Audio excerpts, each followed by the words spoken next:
Scooters were never on my radar. I never even gave them a second thought. Before owning one, I just assumed they were slow and boring. Something Sunday drivers use to hold up traffic and putter around town, or content creators beat up for jokes. That was until I found this cheap little utility scooter. I was so very wrong.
This whole endeavor started with a caffeine-fueled late-night search. I was looking for something simple that my girl could use to get her motorcycle endorsement, and who knows, maybe even take on some of her own adventures.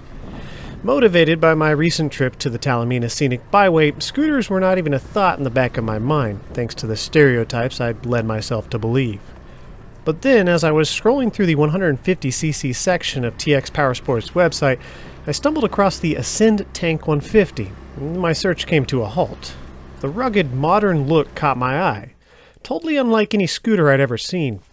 Until now, every scooter I'd come across was either a leftover ball of plastic from the 80s or an overly complicated attempt at a slightly worse motorcycle.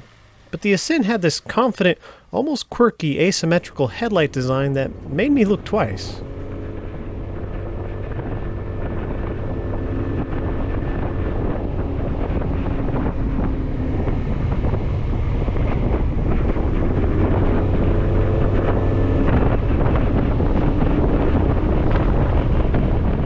As I looked closer, I noticed the generous storage space, a true luxury on long trips, and some useful utility features that I'll touch on throughout this video.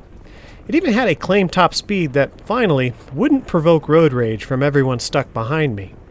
At only $1,200, I figured I'd give it a shot.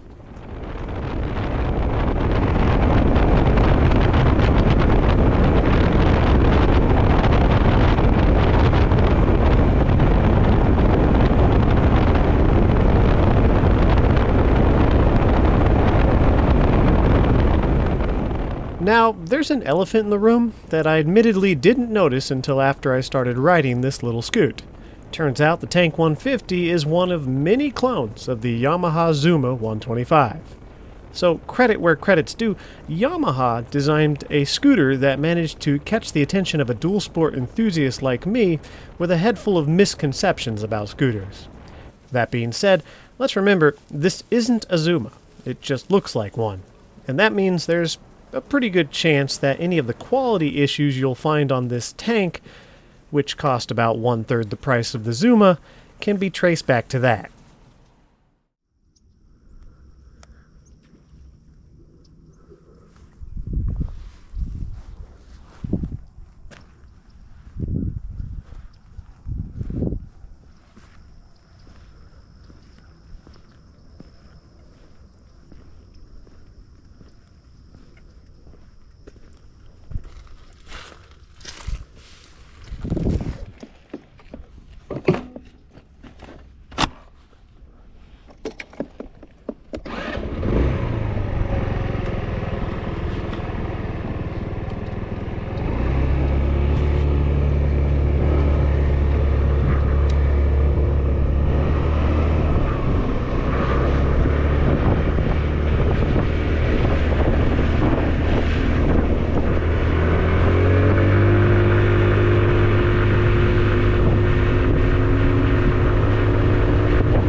Before I go any further, just a heads up. This isn't a sales pitch. I'm just sharing my first impressions of my first scooter, along with the eye-opening experiences this surprisingly capable little machine has given me.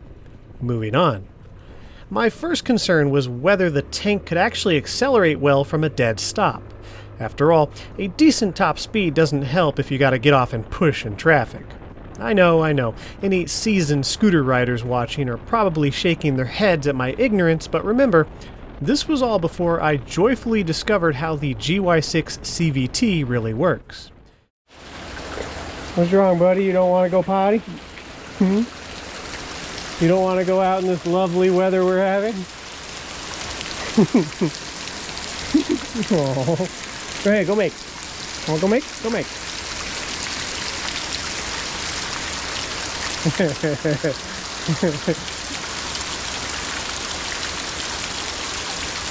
Oh, you bastard. He did that on purpose. He's like, no, screw you. Come on.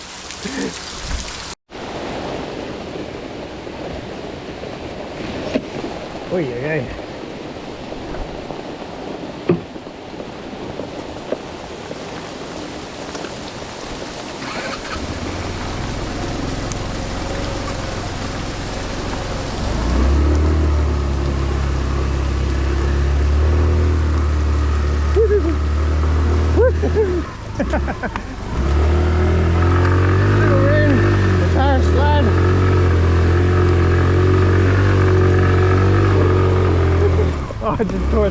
I just tore the absolute hell out of my front yard. Whoops. It's fine, it'll grow back. Whew.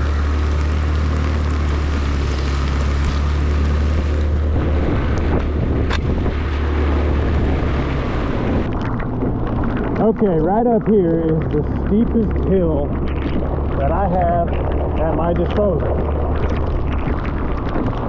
And now that I think about doing this in the rain, that's probably not a great idea, especially since I forgot to put on my gloves.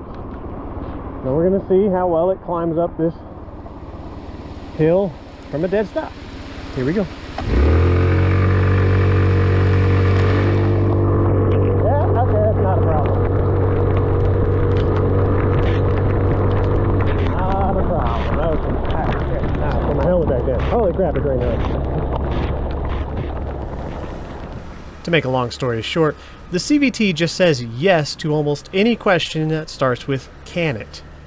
Now, nothing will ever quite replace the feeling of banging through gears, but the CVT has its own charm. The constant, predictable acceleration paired with smooth and reliable engine braking adds a unique satisfaction.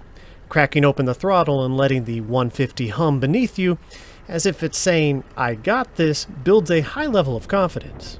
It lets you enjoy the ride without hyper-focusing on the mechanics. Found a little side road off of the side road. And it didn't look too bad, so I figured I'd come check it out. Ah, fire ring. Yep. They even did the old tradition to leave some firewood for the next guy. Not much more to do. For all of its benefits, and there are plenty, the tank is not a dual sport replacement. I wouldn't recommend it for anyone looking for a true multi-purpose bike that can confidently find trails and ride them.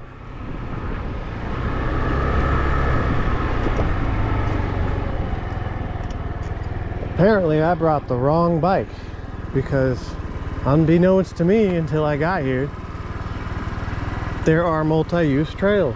ATVs, dual sports, dirt bikes can ride through here. Cool. That sign's just to say, to let them know not to ride the ATVs and dirt bikes on the main road. But yeah, I think I've seen some videos of people riding these trails too. I just didn't know where it was. Cool. I'll come back with a hawk and we'll check out some of those trails. Whew, something died right around here. It stinks. Alright, so this trail is what I assume goes to the scenic view because the sign was pointing that way. And this is the sandstone trail, and apparently you can ride everything on it. hiking, biking, horses, dirt bikes, ATVs. So I will come back here with the Hawk and we'll go check out that scenic view. So I guess that turns this little scooter into my scout bike. That's awesome. With low ground clearance and a suspension system that only pretends to work, your off-road adventures will be limited compared to purpose-built bikes. In fact, even on the road, modern infrastructure can be a grind to handle.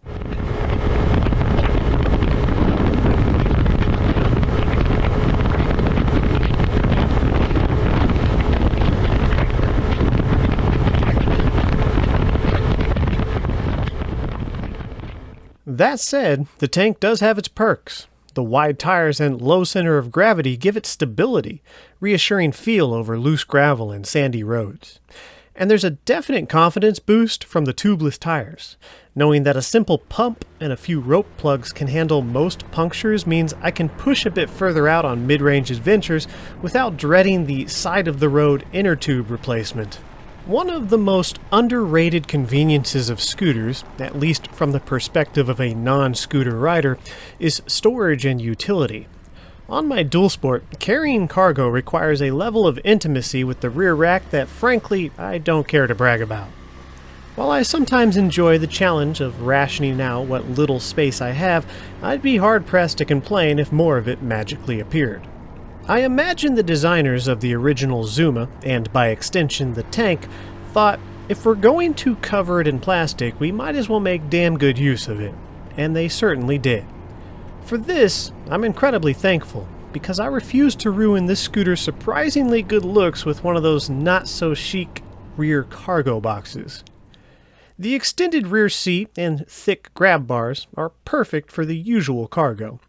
But the real luxury here is in its extras: a large trunk, a flat, wide deck, bag hook, multi-use glove box make this feel more like a compact car on two wheels than a rolling compromise. That flat deck is not to be underestimated. You can keep cargo between your feet, and it's secured. There's even a hook if you're on like a bag with handles. Hook it up there. It's great for setting your helmet, because I'm sure most of you, like me, have put our helmet on handlebars, which has occasionally caused it to fall off and damage itself. So that's nice. This is probably one of the biggest reasons I chose this scooter, and if I ever upgrade to an actual high-end name brand scooter, I'm going to desperately try and find something which has a front cargo rack. This is so convenient. It just adds on to the already really nice storage of scooters.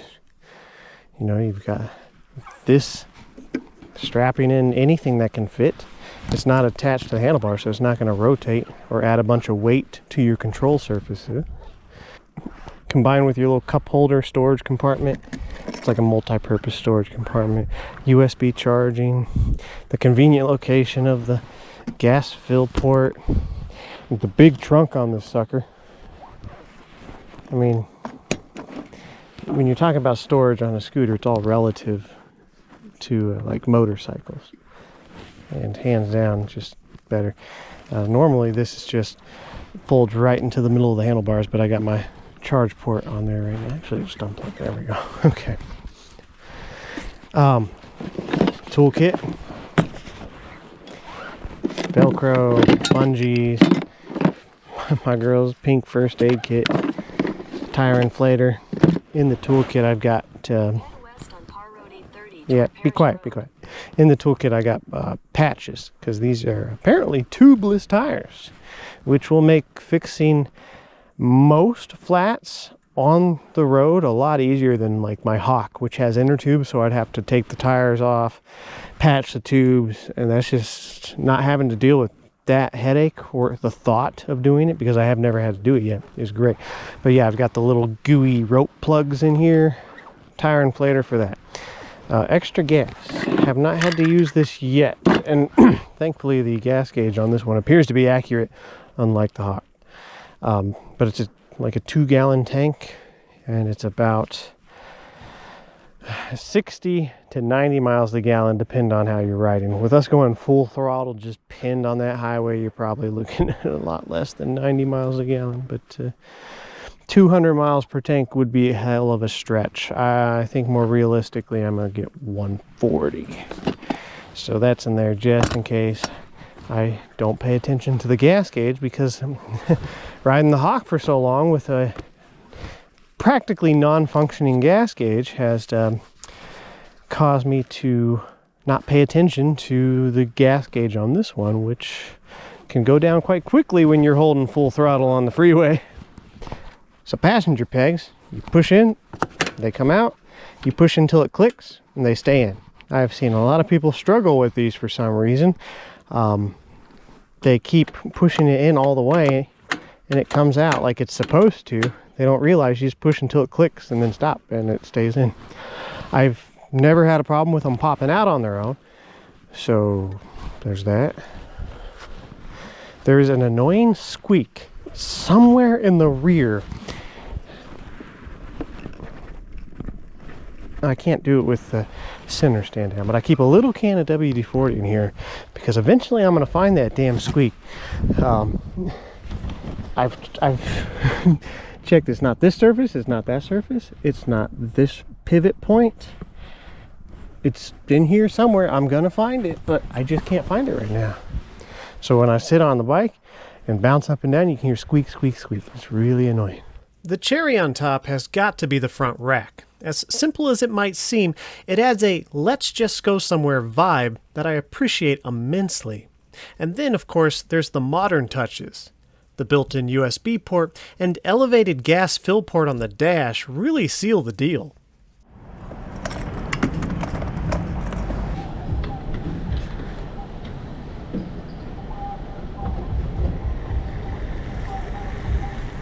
One feature I never expected to appreciate is the tank's ability to shield me from the elements.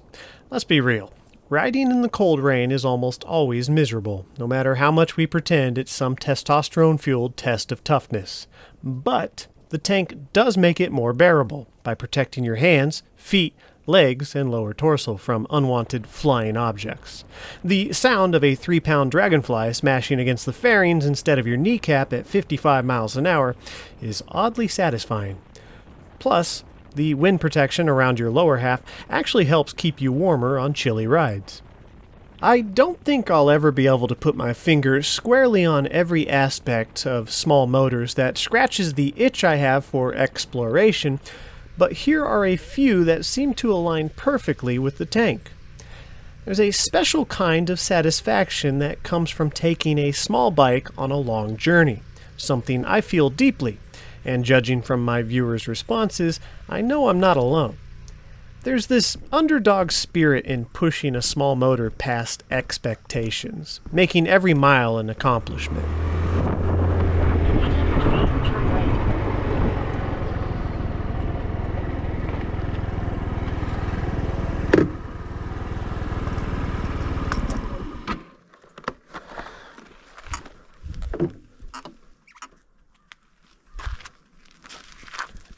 Well, it's not quite the Arkansas mountains, but I'll be damned if that's not a beautiful view. Wow. With less power under me, I'm forced to experience the ride, the sights, the details, the moments that usually get blurred by all work and no play. On a smaller bike, every mile feels earned, and the scenery becomes a more intimate part of the experience. Then there's the efficiency factor. There's something rewarding in knowing that I'm getting by with less. Less fuel, less wear, fewer repairs. It's minimalist, even freeing, in a way that turns the road ahead into a personal exploration rather than a race. At the end of the day, taking a small bike on a big trip is a fun challenge that never gets old. Every mile is a testament to the resilience of the bike and the determination of the rider. A journey that's as much about self-discovery as it is about the open road. There may come a day when my mind lacks the energy and my body the endurance to keep pushing these limits. But until that day comes, I'll keep gathering more miles per gallon. Now, about those limits. Well, as you can probably tell, there are a few. First and foremost, I want one. We can't forget, this is my girl's bike, and if you've been paying attention, you might have noticed it's a bit of a tight fit for me. At 6'4", 210 pounds, and size 13 shoes, this bike definitely wasn't designed with me in mind, nor was I expecting to like it this much. Sadly, I don't think they offer a larger rider version of this design, and even the official Zuma page doesn't give a rider height range. In terms of surprises, I never expected to lose the kickstart lever despite using Loctite. That one threw me off, especially since the motor feels pretty well balanced, unlike most single-cylinder thumpers I'm used to. I put Loctite on the bolt that held the Kickstarter on. I put a pretty generous amount of it too. And it still shook off. That sucks. As for performance, Google Maps says I hit a GPS top speed of 58 miles an hour on flat ground. But as with most China clones, the speedometer's accuracy is about on par with a game of lawn darts. One last thing, the odometer reads about 10% high, so I'll definitely keep that in mind when making future update videos. Oh, and I almost forgot. The fitment between the handlebar stem and the fork neck, I think it was supposed to include shims, because my handlebars rock back and forth more than a toddler on a sugar rush. Comfort and ergonomics. Let's dive into comfort. As someone who's accustomed to riding bikes of all shapes and sizes, adapting to this scooter's compact design has been an experience. It's clear this machine wasn't built with my tall frame in mind. The ride height and cushy seat are actually a nice surprise, but the legroom is tight, leaving me with knees tucked close to avoid knocking the handlebars in turns. It's not as cramped as it sounds, but let's just say positioning myself at a stoplight or shifting on the seat mid-ride isn't the smoothest process. Fuel economy. One of the biggest perks of this scooter, and all scooters in general, is fuel economy. With a 150cc engine that sips rather than gulps, I've found it to be a true blessing on longer rides. Cruising at about 45 miles an hour, I'm seeing an impressive 80 miles per gallon. And even when I push it to its limits holding full throttle, between 55 and 58 miles an hour, I'm still pulling a respectable 60 miles per gallon. Now, these numbers aren't perfect since I'm working with an uncalibrated odometer, but they've been accurate enough to keep me from running out of fuel on longer rides. For example, my first mid-range adventure was a 70-mile round trip, and my last was a 140-mile round trip. With a 2-gallon gas tank, this efficiency means a lot, especially when you consider that fuel prices these days are about as reliable as a weather forecast in Scotland. Knowing I can stretch out each tank as much as I do is a comforting thought, and for those longer trips, the ability to tuck in a few extra fuel bottles pretty much anywhere on the bike is the perfect cure for the lingering range anxiety. Handling and stability. As I mentioned earlier, the tank's wide tires and low center of gravity provide a nice boost to stability on unpaved roads, and those benefits definitely carry over onto paved ones as well. However, its relatively light weight does mean it's more vulnerable to crosswinds or turbulence kicked up by larger vehicles, which can make things interesting on open highways. That said, I have to hand it to the brakes on this thing. They're surprisingly effective. While I rely on engine braking to slow down most of the time, the moment I need to squeeze the levers, the bike delivers solid stopping power and good feedback. Overall, it handles with a stable, predictable feel and gives just the right amount of feedback to keep me grounded when I get the urge to push it a little bit too hard. Technology and modern features. A few modern touches on the Tank 150 make it feel more like a practical vehicle rather than just a fun toy. While it's not exactly loaded with high-tech gadgets, the features it does have really stand out.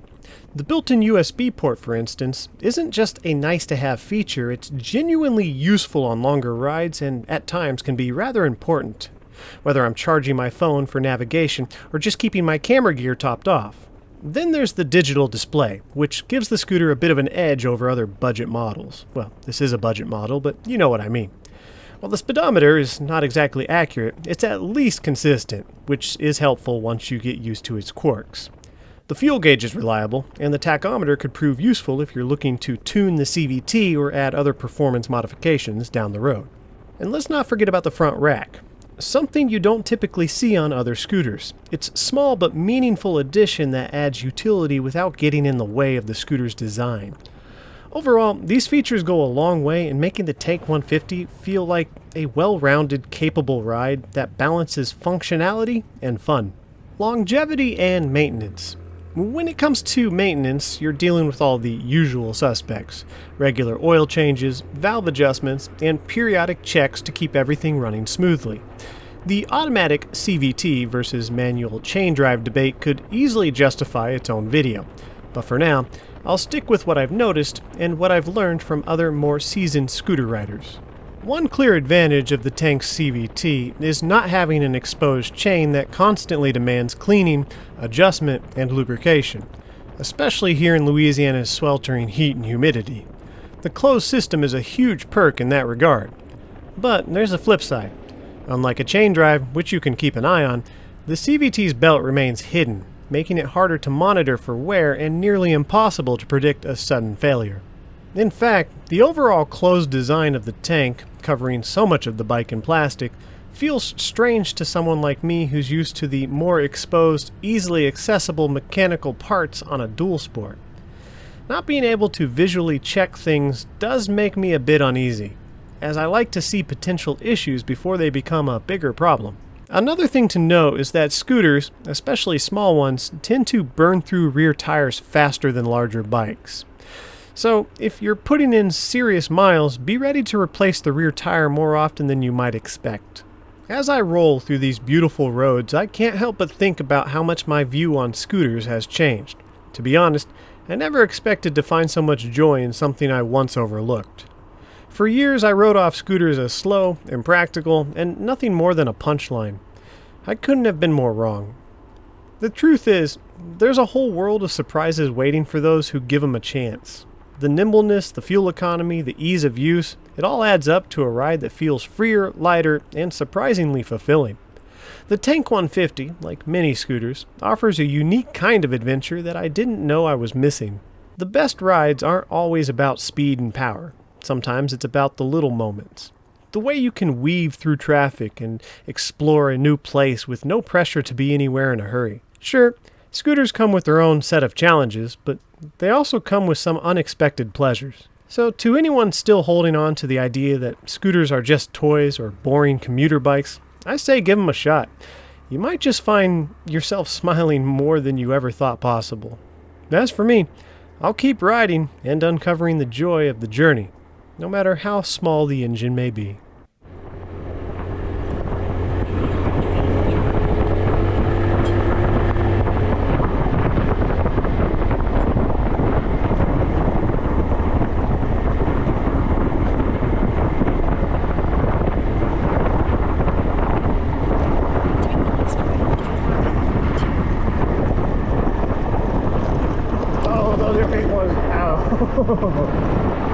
Washboards, no fun on scooters. Continue on FR 342 for 3 miles. I don't know if I wanna. Washboards suck. Continue for 1.5 miles. Must be a campsite over here. It's called the Red Bluff Campsite. I like the name, so I want to check it out. I'm guessing there's going to be red clay somewhere along here. Ooh, that's pretty.